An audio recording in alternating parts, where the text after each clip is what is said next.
What's up? Today, I'm going to show you how to fill out more space in your edits.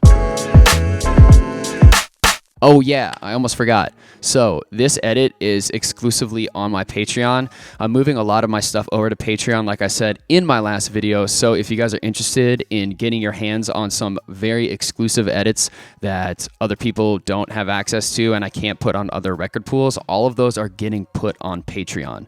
So I'll be doing my own DIY acapella packs on there, my G-Funk series where it's like hip hop, acapellas over like deep cut funk and soul and disco. Those edit packs you'll get early releases to, as well as weekly edits that I put out there for all my patrons. So if you're interested, there's going to be a link in the description below somewhere. And yeah, go check it out. All right, so I'll just give you guys a preview of what we are working with here today.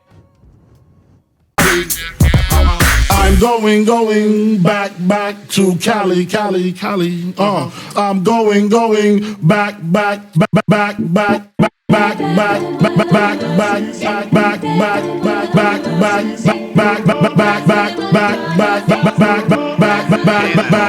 They say I left the hood, but I got it on my back. Ex got it, yeah, I got it on my back. Fire. Okay, so I intentionally used all of the different sort of patterns I use in this edit so I could show you guys the different things that I use to fill out any sort of empty space that's there when you're making an edit. So the first thing I use is obviously those effects, those risers, those falls, crashes, sweeps, etc., so on and so forth. So I will just I'll play back the edit, but I'll take out the effects so you guys hear the difference. Cali. I'm going back to Cali. I'm going back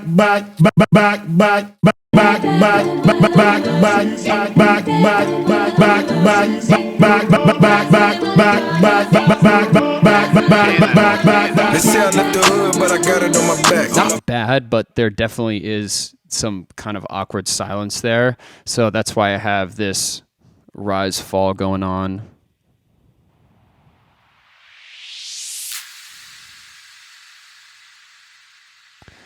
I also made an effect where I chopped up the first note of the song that's coming in, and then I used an auto filter to kind of like sweep it in.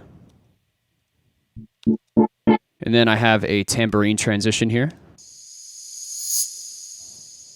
So I didn't EQ any of these because there's not any low end. All that stuff has been rolled off, so there was no point in me sort of addressing that.